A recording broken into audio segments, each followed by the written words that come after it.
아름다운 TV 갤러리의 박희영입니다. 프랑스 조각가 로댕은 이런 말을 했습니다. 사람들이 나를 이해하지 못하더라도 내가 느낀 것을 표현하는 데 주저하지 말라라는 조언을 했는데요. 네, 이 말은 진정 치열하고 진실되게 작업을 해야 한다는 그런 조언의 말이었습니다. 네, 오늘 소개해드릴 작가님도 이 로댕의 조언처럼 30년간 작업을 해온 분이신데요. 과연 어떤 작업을 하시는 분인지 화면을 통해 만나보시겠습니다. 물밑 전경, 나무, 비보이 시리즈 등 지난 30여 년간 자연의 시대의 담론을 담아 새로운 이야기를 창조해온 김경렬 작가. 그는 붓 대신 직접 제작한 롤러를 사용해 독특한 마티에르를 완성하는 자신만의 작품 세계를 구축해왔다. 최근 들어 물밑 전경에 과거와 현재를 상징하는 오브제를 넣어 새로운 개념적 풍경화를 만들어내고 있는 김경렬 작가. 극사실주의 화가이자 팝 리얼리즘 작가로 불리는 김경렬 작가와 그의 작품들을 아름다운 TV 갤러리에서 만나봅니다. 네, 오늘 아름다운 TV 갤러리 김경렬 작가님 나오셨습니다. 안녕하세요. 네, 반갑습니다. 네, 김종인 교수님 나오셨습니다. 네, 교수님 잘 지내셨어요? 네. 네, 오늘 또 새로운 작업을 팝 리얼리즘 작가라는 그런 작업을 하시는 김경렬 작가님 모셨는데요. 먼저 시청자 여러분들께 소개를 해주시면 어떨까요? 네, 근데 저는 사실은 팝 리얼리즘이라는 작가라는 것보다는 자연을 연구하는 작가입니다. 네. 근데 그 자연을 그냥 열심히 묘사하는 것은 아니고 자연의 시대의 담론을 섞어서 새로운 이야기를 하려고 노력하는 그런 작가입니다. 네, 지금 김경렬 작가님께서 잠시 소개해 주셨는데요. 덧붙여서 김종인 교수님께서 소개를 좀 해주시면 어떨까요?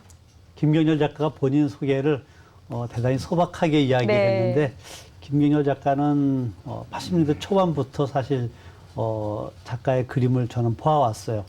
이미 뭐 아주 탁월한 그 표현 능력이 아주 뛰어났었고 이미 뭐 특히 극사실에 있어서는 저렇게 잘 그린 작가가 있을까라고 할 정도로 주목을 받았었고 1978년도인가 아마 그 프랑스 르살롱전 두 번이나 상을 받을 정도의 아주 뛰어난 사실화가였었죠. 네, 또 제가 그러니까 경력을 봤더니요. 홍대에서 디자인 전공을 하셨더라고요. 네, 그런 이유도 사실 궁금한데 또 어린 시절에는 또 그림을 잘 그리셨을 것 같은데 어떻게 또 디자인 전공을 하시게 되셨는지 네, 얘기 좀 듣고 싶어요. 네.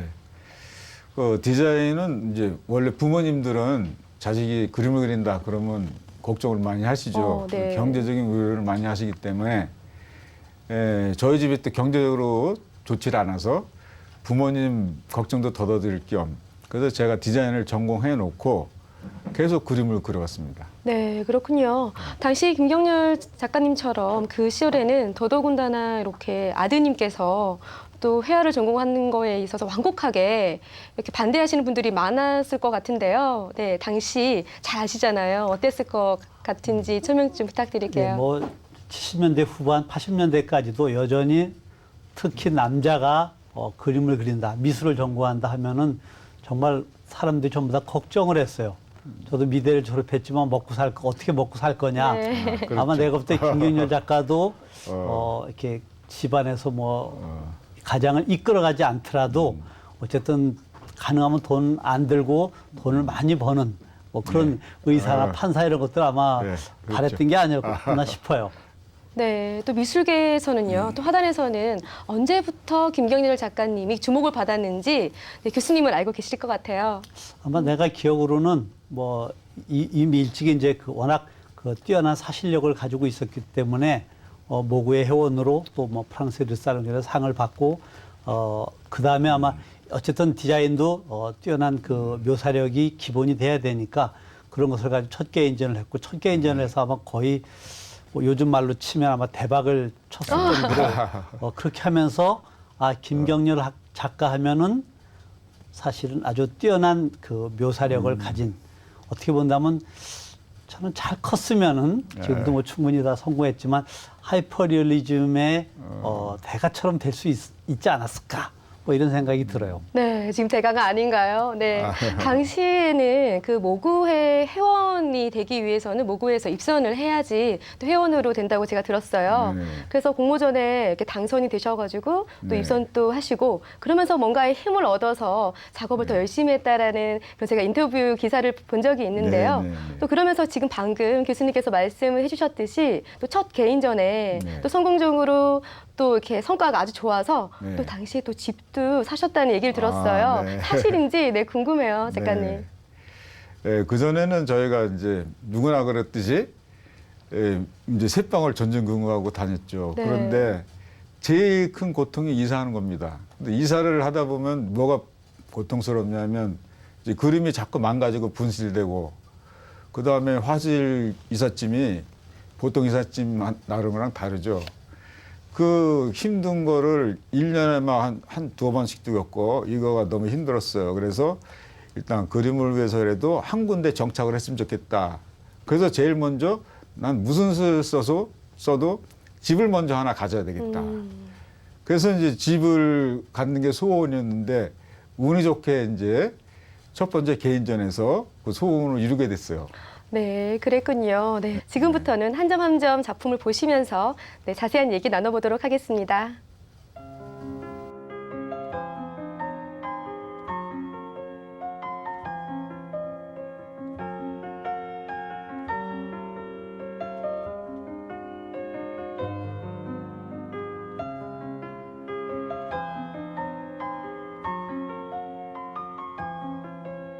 네, 저희 스튜디오에 김경열 작가님의 큰 작품들이, 대작들이 설치가 되어 있는데요. 먼저 첫 번째 작품부터 살펴보겠습니다. 네, 바로 제 뒤에 있는 작품인데요. 세간과 역사를 묻어난 듯한 그런 큰 거목이 화폭에 담겨져 있는 작품인데요. 네, 이 작품은 어떤 작품인지 김경열 작가님께서 소개를 해주시면 어떨까요? 그 나무의 형태를 보면 그 나무가 자라온 그 역사를 알 수가 있어요. 그리고 그 뭐 모양을 보면은 나무의 모양을 보면 그 나무의 성격을 또 읽을 수가 있어요. 그래서 아주 우여곡절을 겪으면서 고통스럽게 자란 나무는 굳셈이 있죠. 그러나 평탄하고 안온하게 자란 나무는 우아함이 있어요. 그래서 장단점이 다 있는 겁니다. 그래서 그러한 것을 제가 형상을 보고 표현하는 겁니다.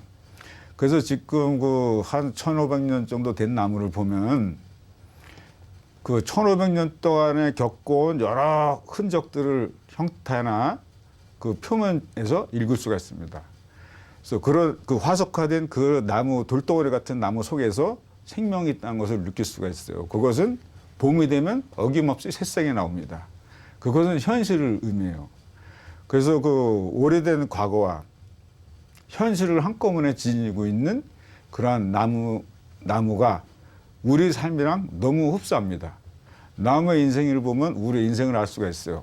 그래서 제가 그러한 나무의 생명력, 역사성, 그다음에 새로움, 생동감 이런 거에 주력해서 제가 나무 그림을 그렸습니다. 네, 지금 굉장히 설명을 잘 해주셨는데요. 그러니까 작가님께서 나무 작업을 통해서 어떤 메시지를 주시고자 하는지를 교수님께서 정리를 해주시면 어떨까요? 일단 뭐 김경열 작가는 뭐 초기에는 이제 뭐 이 물에 비친 그런 그 풍경들, 그다음에 물에 그렇게 비춰지는 얼룩진 그런 그 나무들의 모습 이런 것을 테마로 삼았는데, 그러니까 초기에는 자연주의적인 화가라고 볼 수가 있겠죠. 그러나 이제 점진적으로 이렇게 거목 같은 그러니까 나무들을 갖다가 표현하면서 그러니까 나이가 오래된 어떤 세월의 어떤 그 얼룩진 이런 모습들을 화폭에다 담으면서 동시에 어떤 작가의 어떤 생각이라든가 어떤 인생과 비슷하다는 이런 것들을 갖다가 개념을 갖다 부여하기 시작을 한 거죠.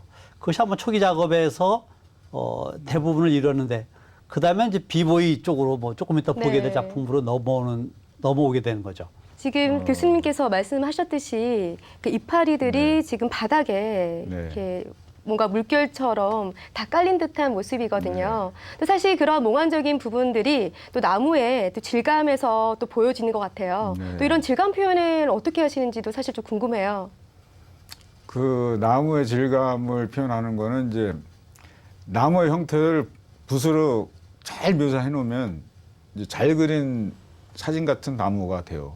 근데 그거를 떠나야 되거든요. 자기의 삶을, 자기의 느낌을, 감정을 표현하기 위해서 내면적인 사실성, 내가 느끼고 있는 감성을 사실적으로 표현하려면 붓으로 사진같이 그려갖고는 한계가 있거든요. 그래서 제가 연구한 것이 이제 마테리얼을 내는 겁니다. 밑에다가 물감층을 두텁게 만들어서 그 물감층으로 나무의 형상을 다 표현하고, 그 다음에 거기에 마지막 붓질을 살짝 가해서 이제 그 형상을 묘연한 그 생김새를 표현하는 것이죠. 그래서 제가 그 물감을 두껍게 입히는 층을 하는 방법은 그 롤라를 사용해서 그리고 있습니다. 그 롤라를 우리가 붓이 대중소가 있듯이 롤라도 제가 큰 거, 작은 거, 더 작은 거 이렇게 만들어서 그걸 사용하고 있죠. 네, 사실 그런 작가님의 노하우인데 방송을 통해서 이렇게 말씀해 주시는 거 어려울 것 같은데요, 교수님. 그렇지. 보통 작가들이 자기 작업의 어떤 그 기법이라든가 이런 노하우 같은 것을 잘 공개를 안 하려고 해요. 네. 심지어 어떤 작가 같은 경우는 자기의 그런 비밀들이 노출될까 봐 네.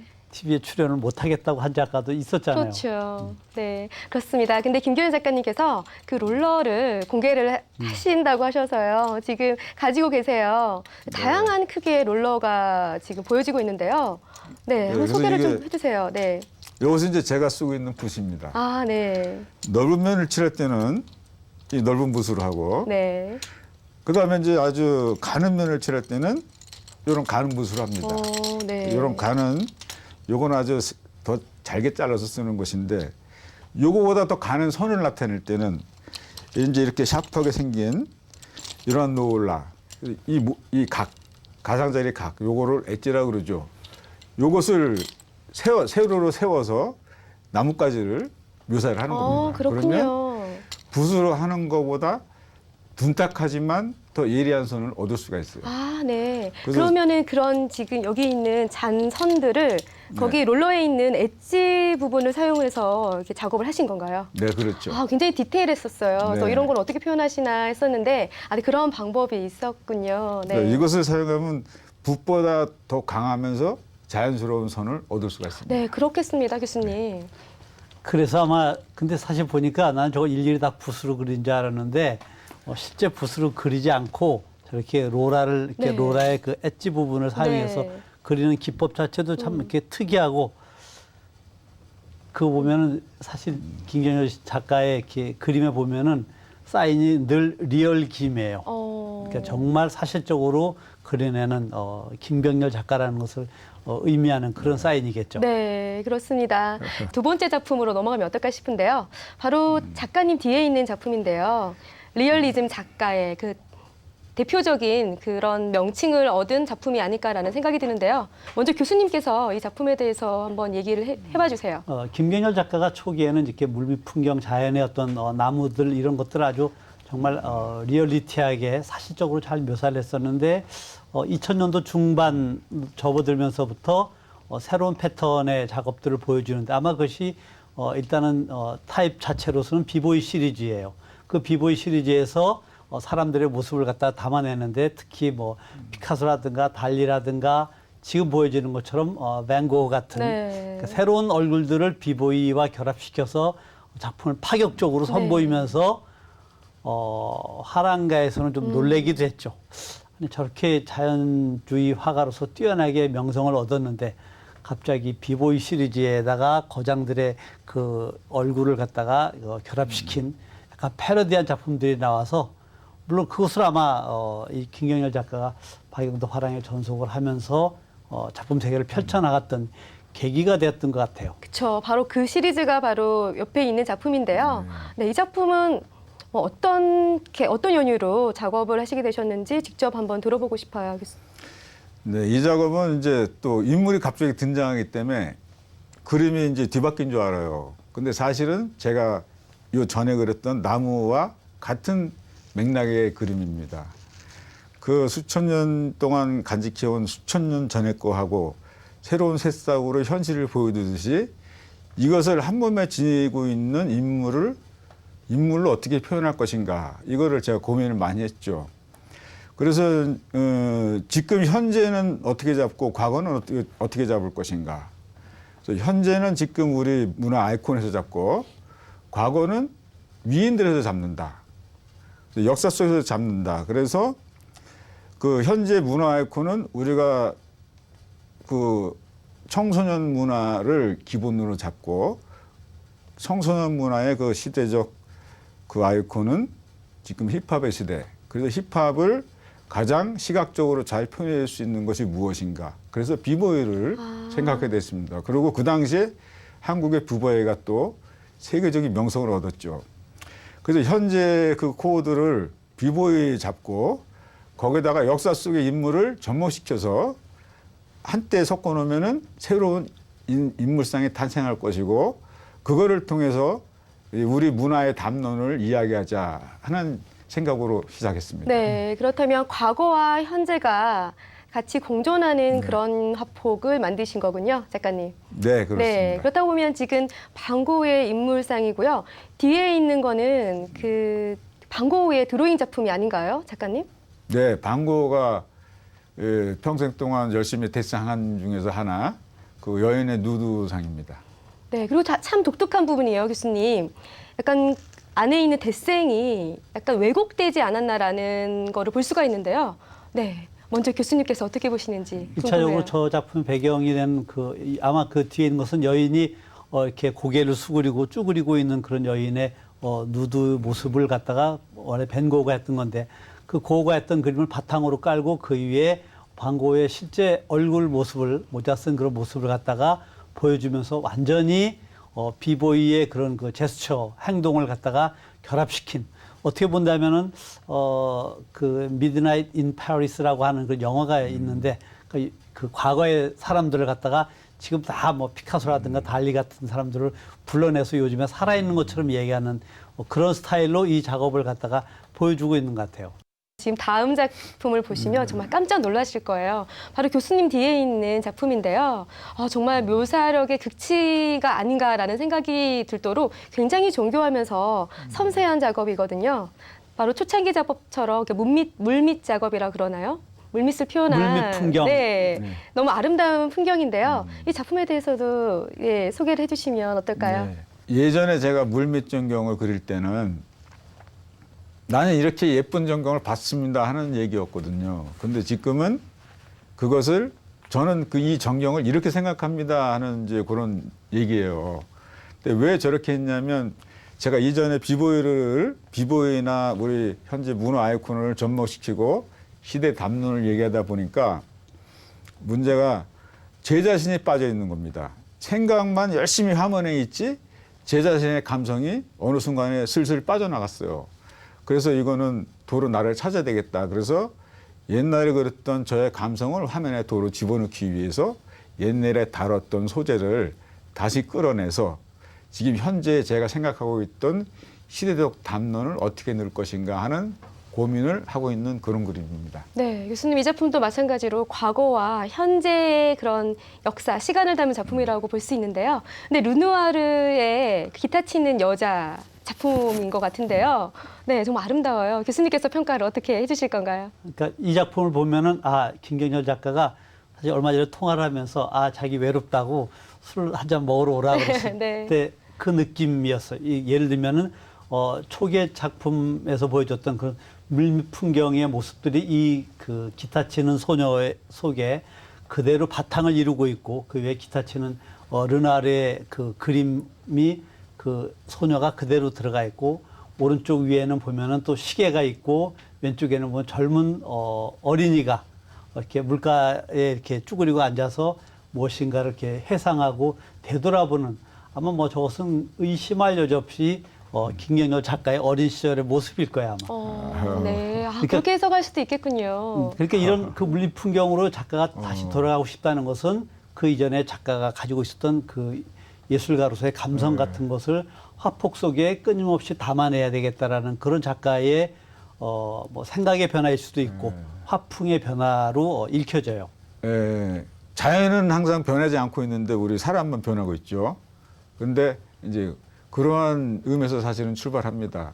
그래서 자연 자체를 현실로 보고 현재 눈화르를 집어넣는 것은 이제 과거를 접목시키는 거예요. 그래서 그것을 이제 새로운 그 감성을 또 이렇게 만들어내는 거죠.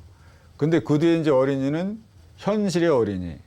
그 왼쪽에 달리의 작업은 시간의 영속이라는 그 상징적인 걸 넣어서 그 옛것과 지금과 이제 시간의 흐름을 또 상징적으로 부여시켜서 감성적인 화면에 어떤 개념적인 요소를 넣어서 조금 긴장감을 유발하는 그러한 장치 중에 하나죠. 그리고 그 징검다리가 사실은 핵심입니다.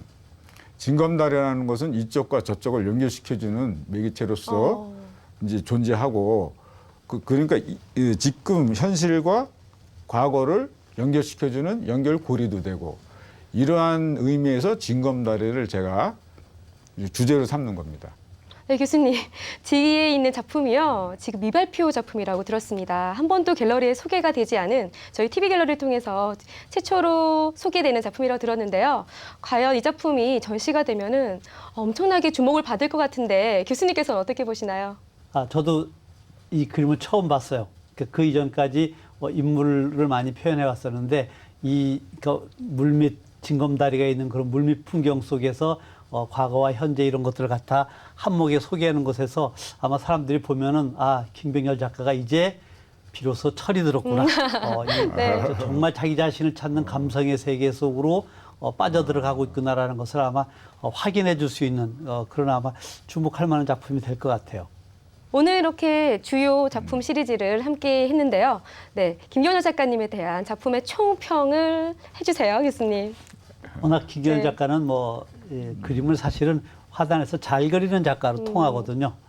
특히 그림을 그릴 때마다 그 파격적인 이미지, 그다음에 패러디화한 그 인물들 이런 것을 가지고서 주목을 많이 받았었는데 국내에서도 그렇고 일본 같은 데서도 그렇고 이 작품들에서 나는 작가가 다시 이렇게 물밑 풍경을 돌아오면서 과거와 현재 그리고 어떤 시간의 연속성을 이렇게 화폭으로 담아내는 것을 어떻게 본다면은 이 김경열 작가라는 작가만이 가지고 있는 어떤 시간의 연속성이라든가 어떤 기억 그다음에 이런 모습들을 한 화폭에 담아내는 것이 아마 아주 참 이상적으로 잘 변해가고 있다는 생각을 하게 돼요. 네, 특히나 이 작품은 그 호텔에 있는 레스토랑이라든지 사람들이 기다리는 그런 장소에 있으면 뭔가 생각도 할 수 있는 그런 아주 잔잔한 작품이 아닐까라는 생각도 들었습니다. 네, 오늘 함께 해주셨는데요. 마지막으로 작가로서의 바람이 있으시다면 한 말씀 해주세요.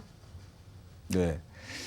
앞으로는 이제 이 자연을 좀 더 구체적으로 관찰을 하고 제 자신이 조금 더 내면적으로 성숙을 좀 더 시켜놓고 보다도 포괄적이고 넓으면서 깊이 있는 그런 이야기를 앞으로 하고 싶습니다.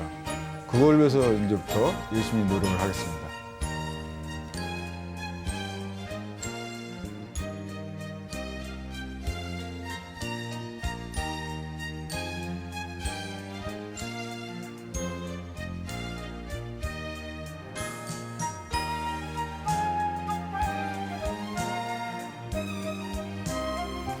네, 아름다운 TV 갤러리 오늘은 김경열 작가님과 함께했습니다. 네, 요즘 일교차가 큰 날씨인데요. 네, 건강에 유의하시고요. 저희는 여기서 이만 인사드리도록 하겠습니다. 시청해 주셔서 고맙습니다.